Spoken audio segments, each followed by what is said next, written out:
Pienso que a partir de mis lecturas, y yo me crié como lector antes de ser escritor, en las grandes novelas universales, ¿no? Y muchas de ellas parten de un esquema que puede ser policíaco, de enigma, y a partir de eso entrar a la negrura de la experiencia inmediata, a la negrura de la escenografía y demás. A mí me encantó desde siempre Crimen y Castigo, ¿no? Es decir, donde no importaba, desde las primeras páginas sabemos que Raskolnikov va a asesinar y las razones del porqué. Pero lo que importaba a Dostoyevsky era las consecuencias, el remordimiento fundamental, ¿no? La negrura del alma, cómo supura y cómo invade todo el contexto, toda su circunstancia, ¿no? Y me fui por ese lado como lector. Y posteriormente me di cuenta que en novelas que no son necesariamente ni negras ni policíacas aparecía el crimen, el asesinato. Me acusaban mis detractores en México, en las novelas y cuentos de Luis Arturo Ramos, todo el mundo se muere, que no es cierto, ¿no? Pero sí había muertos y demás. Y posteriormente dejé ese tipo de construcción novelística, y me interesé mucho en el género negro y policíaco porque implicaba una trama muy definida, muy sólida, muy bien estructurada, que condujera la lectura del lector. Y al mismo tiempo, hacia los 70 más o menos, en México, de pronto el reboom de la literatura policíaca, y se empieza a ver concursos, se empieza a ver colecciones, se empieza a ver series, y todo el mundo escribe literatura policíaca porque piensan que es muy vendible, muy comercial. Y el segundo o tercer paso es el esquema, la fórmula. Todas las novelas policíacas representaban exactamente lo mismo. Desde mi punto de vista, muchas de ellas, porque hay muy buenos escritores policíacos, carecían de este andamiaje fundamental, ¿no?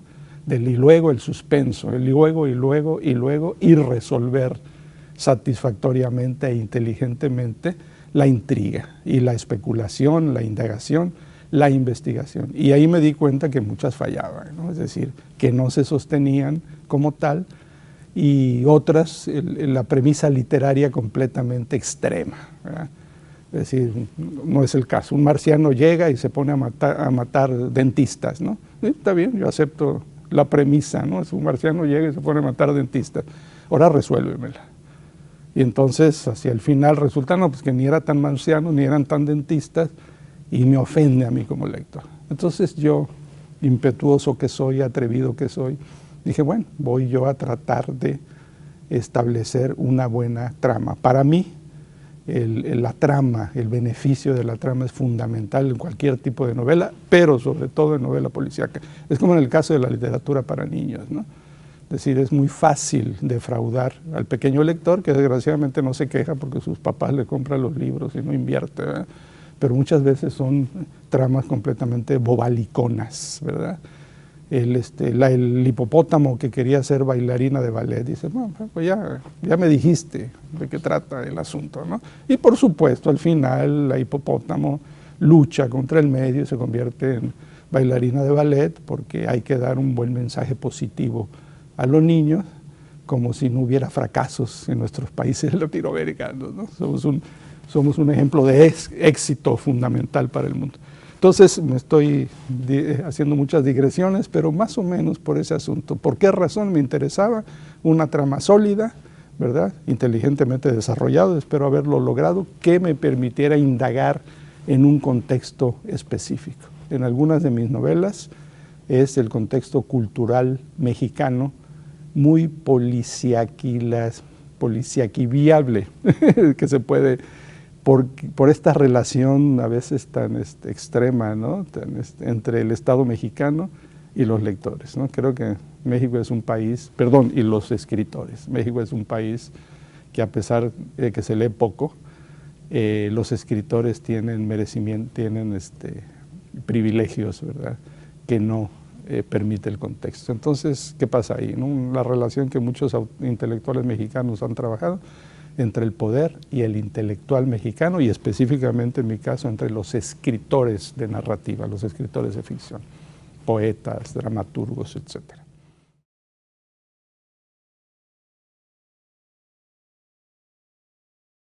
Creo que el resurgimiento de la novela negra y policíaca en México se debe un poco a que en otros países era garantía de ventas, era garantía comercial, y que en un momento dado también de modernidad, ¿no? Por ejemplo, los españoles, los argentinos, ni se diga, ¿no?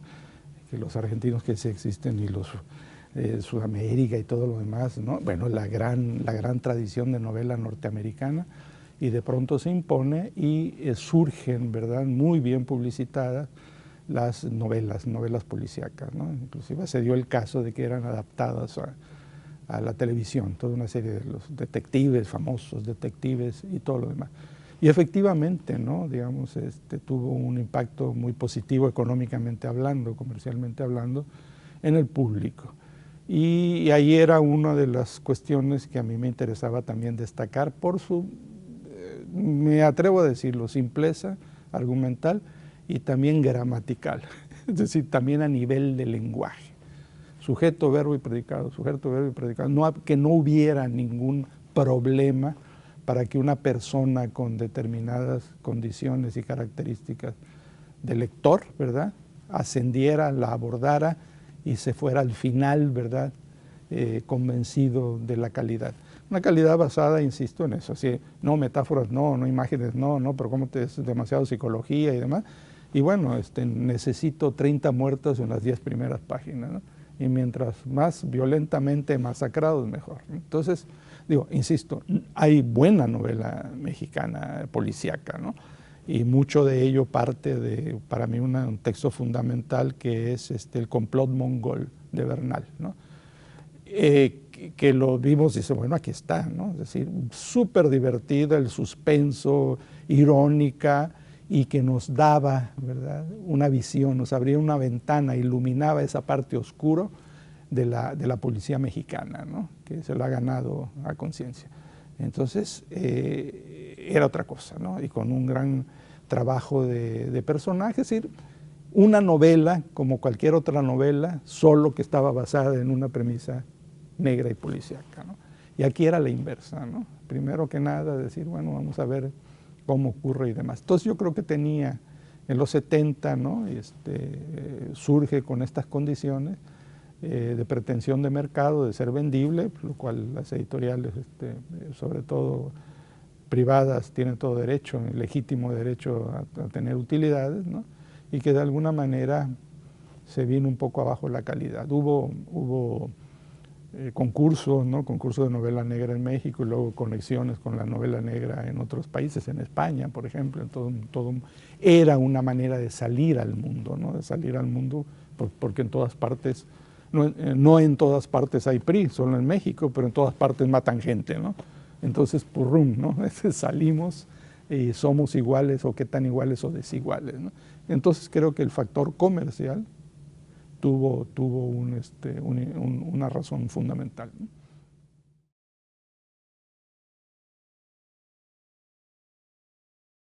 Aquí tengo que hacer una confesión, Los argentinos no existe como tal, era un entremés en una novela que se llamaba La casa del Horcado. Una novela que aparece en 1980, en el 92, ¿no?, que recibió una primera mención en el premio Mortiz Planeta y la única publicada, y era dos partes y un entremés a la manera clásica, ¿no?, a la manera del siglo de oro. Un personaje secundario se convierte en personaje principalísimo. Y La casa del Horcado es una reflexión, una caricatura de la situación política y económica en México, ¿no? Una novela visceral, creo yo, dura, con humor, ¿no? Con humor negro, caricaturizando la situación, ¿no? Entonces, un tipo su gran pretensión es el gran corrupto, ¿no? Es cómo entender, o sea, a la corrupción se le combate inoculándote con ella, o sea, con más corrupción, ¿no? En el mundo que todo el mundo sea corrupto, no va a haber problema con la corrupción. Entonces, su suegro, el padre de su mujer, es un médico con tendencias fascistas, nazis, ¿no?, que tiene un museo oculto en su casa, ¿no? Entonces surge Bulmaro Samarripa y tiene, no lo voy a decir qué, el fundamento del Cuarto Reich en su casa, ¿no? Entonces, su suegro lo invita y le cuenta. Entonces un amigo me dijo, oye, está muy de moda la novela policíaca.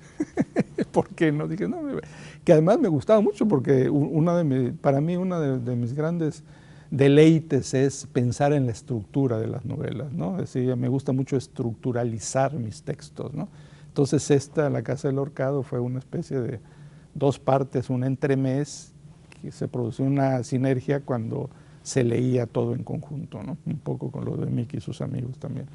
Entonces aparece y llenaba esa parte mía, ¿no? La parte política, antifascista definitivamente, antinazi, ¿no? Antirracista, de que en un país como México, la Alemania militarizada, no la Alemania antisemita ni la Alemania racista, pero la Alemania de los militares tuvo mucho apoyo, muchas simpatías, ¿no? En primer lugar porque le pegaba a las grandes potencias, estaba muy cerca la Revolución Mexicana, ¿no? El sentimiento anti-norteamericano en México, el famoso telegrama Zimmerman de la Primera Guerra Mundial, ¿no? Donde decían, oye, si ustedes invaden los Estados Unidos, les devolvemos los territorios perdidos e impiden que se vayan a Europa, ¿no? Entonces, los políticos mexicanos no son estúpidos, ¿no? Sabían que jugaban con la idea, pero que eso era prácticamente imposible. Pero sí había muchas simpatías en los años 30 y 40, precisamente por esta situación, como los irlandeses la tenían, ¿no? Simplemente porque le estaban pegando a los ingleses, ¿no? Que les habían pegado durante tanto tiempo a los compañeros irlandeses. Entonces también me sorprendía mucho ya en mi generación, ¿no?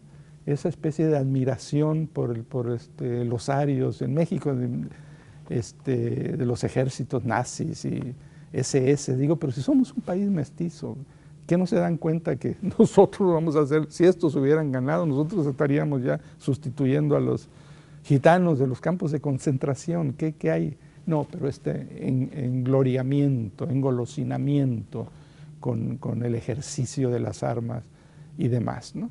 Entonces, tenía esa intención, por un lado, tocar esta parte, predisposición de muchas nuevas generaciones hacia ese tipo de consideración política.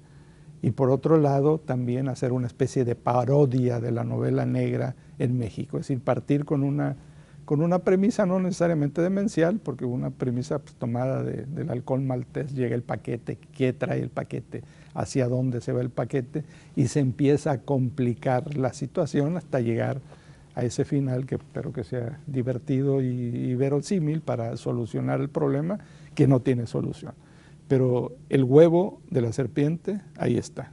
Es decir, el huevo de la serpiente la tiene Bulmaro Samarripa en su museo y está empezando a romper el cascarón y va a resurgir, como ya lo vemos con Trump en los Estados Unidos, con las posiciones de extrema derecha racistas en Europa, en Alemania, en España, imagínate en España, país de inmigrantes, ¿no? En España y en tantos otros sitios, ¿no? Entonces pegaba pues por un lado mi idea de construir un argumento interesante, vendible, irónico, sardónico, mordaz, por otro lado hacer esa parodia de la novela que cada vez se me hacía más simple, más lo mismo, etcétera, etcétera, y golpear, ojo señores, ahí está el huevo, ¿no? Ahí está el huevo, y no por chistoso, no por cómico, deja de ser peligroso. Ricochet, los derechos de autor, es una novela que tiene que ver con el entramado cultural en la Ciudad de México. Explico. Un autor, que no soy yo, pero que podría ser yo, publica una novela que no tiene mayor impacto en el ambiente, en el mercado, se dedica a la traducción, está casada con una también traductora y en el día de la celebración de su aniversario de bodas está haciendo tiempo y en una librería de viejo encuentra un ejemplar de su novela. Por supuesto lo toma del librero desvencijado, se da cuenta que tiene una dedicatoria muy ambigua a una tal Pirusha de Ricochet, ¿no? ¿Ah? Una dedicatoria un tanto ambigua y está profusamente subrayado y profusamente anotado. El tipo se prende, ¿no? Es decir, un lector, no solo un lector, sino un buen lector, porque las anotaciones son inteligentes, ¿no? Eso que todo mundo que quiere, ¿no? Ver. Mi gran fantasía que nunca me he cumplido es ver a alguien comprar un libro mío en una librería y ver sus opiniones. Entonces, tiene que ver con leer al lector. El lector lee al autor, pero el autor está leyendo a su lector. Y se dice, ¿por qué subrayó esto y no esto? Es decir, ¿por qué le interesó esto y no esto que para mí era mi apuesta, ¿no? Entonces regresa a su casa, digo, con aniversario de boda, se van a la casa, es aniversario de boda, pues tiene que emplearse a fondo con su señora esposa, hacen el amor, el tipo está quiere levantarse para leer la novela, y en la madrugada descubre que su esposa tiene en el cuello un chupetón, ¿no? Todo el mundo sabe lo que es un chupetón. Hicieron el amor y dijo, esto no es mi estilo, es decir, no forma parte de mis técnicas amatorias ni eróticas. Y dice, con razón andaba con sus pañoletas y su cuello alzado. Entonces se levanta y sigue leyendo la novela y se promete a sí mismo, porque hay números de teléfonos en la portadilla y cuestiones en las páginas blancas, anotaciones, ¿no? Lo que uno pone en los libros que le interesan o que no le interesa, y se propone ir a investigar quién es su lector. Y también si su mujer tiene un amante o no. Hablábamos de las dos líneas argumentales que en un momento dado se van a entrecruzar, pero que el tema fundamental es eso, el libro y su lectura en un ambiente. Él no es detective, que es una de las cuestiones que a mí me interesan mucho, ¿no? Le cae la investigación. Ninguno de mis detectives, quienes tienen la función detectivesta, son detectives, ¿no? Es un médico, es un traductor, nadie es un detective. Pero se dispone a indagar, a la pesquisa, y entonces provoca toda una serie de acontecimientos, y que en este caso de Ricochet, mi propuesta era que si en toda la novela policíaca el crimen o el delito condiciona y detona la investigación, aquí la investigación va a detonar el delito, porque hay un muerto al final, ¿no? Entonces era un poco esta manera de rehacerme con la trama policíaca y hacer mención de la situación, la relación que tiene el intelectual mexicano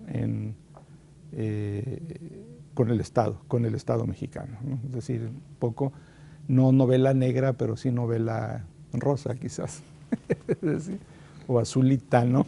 Pero bueno, trama policíaca.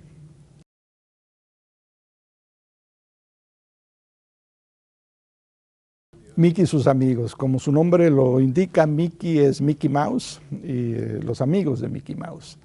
Es una novela que tiene lugar en los Estados Unidos, en Orlando, en Disney World, ¿no? En esta festividad, este centro, ¿no?, de diversión supuestamente para niños, y tiene que ver con una negrita muy pequeñita y un enano marxista y drogadicto, que en diferentes partes le dan vida a Mickey Mouse. Son los que se meten en el disfraz y en la botarga de Mickey Mouse y salen a divertir a los niños, ¿no? Me interesó mucho el tema porque un amigo mío, chicano, que trabajaba los veranos en Florida, en Orlando, Florida, como fotógrafo, me estaba contando sus aventuras que no me interesaban mucho y de pronto dijo, Mickey Mouse es una negrita de este tamaño. Y yo, ¿qué? Sí, es una negrita de este tamaño. Se puso muy mal, imagínate agosto, metida en la botarga en Florida, ¿no?, haciendo faramayas y cantando y bailando. Se puso muy mal, pero no la pudimos sacar de la botarga porque está prohibido por contrato que la gente sepa quién es el alma de Mickey Mouse, ¿no? No importa, lo que importa es el disfraz.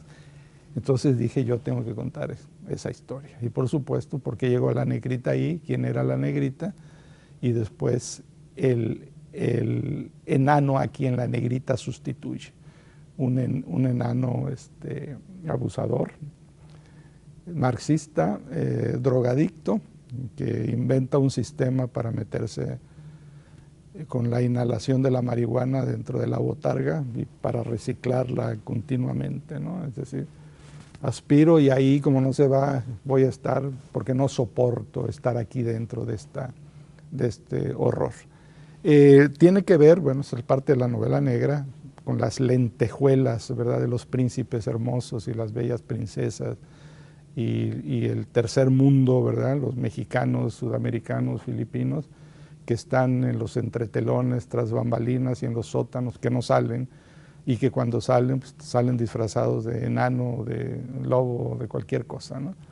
Y esa es la parte negra de ese monumento supuestamente a la luz y a la brillantez que son los personajes de Walt Disney. El enano tiene fotos donde él se está metiendo a la botarga y con su amigo fotógrafo, que es un mexicano que trabaja ahí, se comprometen a chantajear a la empresa. No quiero contar el final porque sería antipolicíaco, pero es difícil ponerse con una empresa de este tamaño, ¿no? Es decir, cuando los inocentes, los débiles tratan de, también escriben su propia historia de inocencia, y querer enfrentarse a la circunstancia. De puño y letra. Bueno, de puño y letra es también lo personifica mi único detective de oficio, pero que comparte su oficio de detective, es un poeta de medio vuelo y con sus investigaciones acerca de los adulterios y demás, y con los talleres literarios y todo esto.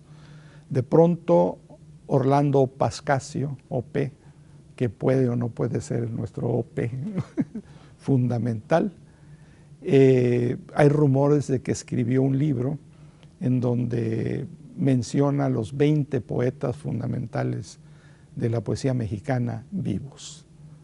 Entonces, el gran poeta laureado, famosísimo, el hombre más importante dentro de la literatura mexicana, que además ha dicho que ese libro solo aparecerá póstumamente, ¿no? En el momento después de la muerte va a aparecer porque no se quiere comprometer ni con los que están ni con los que no están. Entonces, el libro desaparece de la biblioteca de este hombre de las letras y su esposa contrata a este detective, todo está visto desde el punto de vista de este detective, para que busque el famoso manuscrito que se llama De puño y letra. De mi puño y letra, los 20 poetas con un ensayo respectivo de cada uno de estos poetas vivos, ¿no?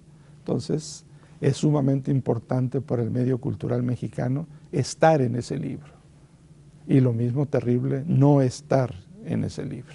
Entonces, hay toda una intriga acerca de quién se robó el libro, qué pasa con el libro, cómo recuperarlo, perdón, el manuscrito. Y el libro termina, mi novela termina, con la publicación del supuesto manuscrito, ¿verdad?, y las futuras consecuencias. Otra vez la intriga policíaca y sobre todo que me permitía entrar en este medio cultural mexicano tan peculiar. En una ocasión un amigo norteamericano que estaba haciendo una antología de cuento mexicano me fue a ver, en aquel entonces estaba en una editorial universitaria, acabamos de sacar una antología, me dijo, ¿quiénes desde tu punto de vista estarían en posibilidades de aparecer en esta antología en inglés? Dije, mira, pues ve nuestra antología, y me dijo, la mitad de estos tipos no sabía de su existencia.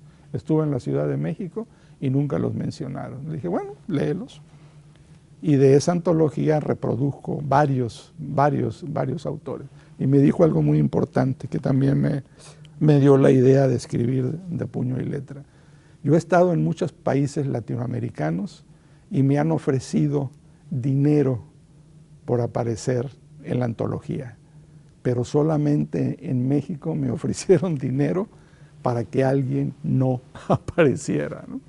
Entonces eso me abrió ahí era una definición de la situación un tanto perversa, ¿no? Maliciosa que ocurre en el medio mexicano y cultural.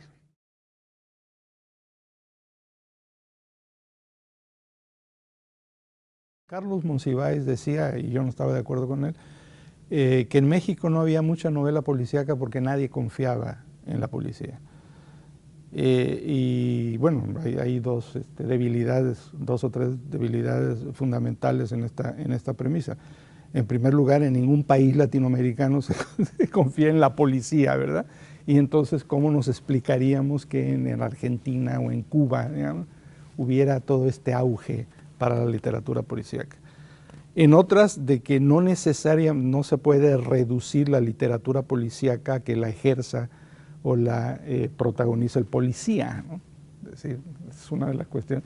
Puede ser cualquier persona a la cual le caiga el compromiso de llevar a cabo una indagación, una pesquisa, ¿no?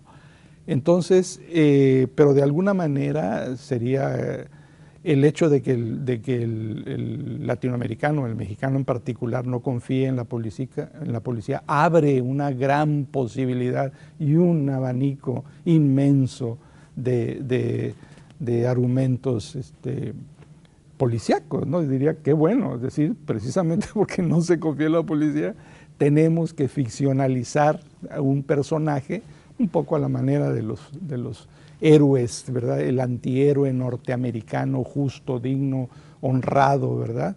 Pero que vivía en contra del sistema, porque todo sistema es corrupto por definición, ¿no? Y se trata de sostenerse por sí mismo en el poder y en el sistema.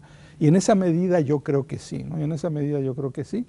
Y en México, en este momento, hay una tendencia, no de la literatura policíaca, sino de la narcoliteratura, ¿no? Que como su nombre lo indica, tiene que ver con el crimen, pero con el crimen relacionado con las drogas o con el tráfico de drogas. Entonces, le han denominado así la narcoliteratura, y en donde muchas veces está involucrado el Estado mexicano, ¿no? Si no puede haber trasiego de drogas, corrupción a esos niveles extremos, sin el apoyo, la complicidad del Estado mexicano. Y obviamente donde hay una libertad, ¿no?, basada en la impunidad, de que es fácil, ¿verdad?, traficar con drogas hasta que se le revierte como un boomerang al Estado, golpea, interpela, ¿verdad?, denuncia a un Estado que posibilita este tipo de prácticas y esta gran impunidad. Uno de los grandes problemas que tenemos en México no es tanto la corrupción como la impunidad. Corrupción siempre habrá en todas partes. El problema es que lo que no puede haber es impunidad. Al corrupto, detenido y que pague por lo que ha hecho. Pero si hay impunidad, es lo más sencillo del mundo ser corrupto y cometer actos ilegales y extremos. Entonces sí, yo creo que sí, al menos en México, que es lo que más o menos sé, no soy experto en literatura policíaca ni mucho menos, creo que esta tendencia de narconovela del narco, la connivencia con el Estado mexicano, lo cual todo el mundo lo sabe, y en esa medida denunciar lo que no amerita ser denunciado porque es del dominio público, ¿no?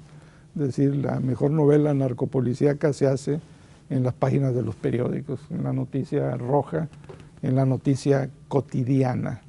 Entonces, si se va a utilizar el tema desde mi punto de vista, yo creo que es necesario enriquecerla con elementos que la hagan literatura, buena literatura, y no nada más una capitulación, ¿verdad?, un recuento de horrores y de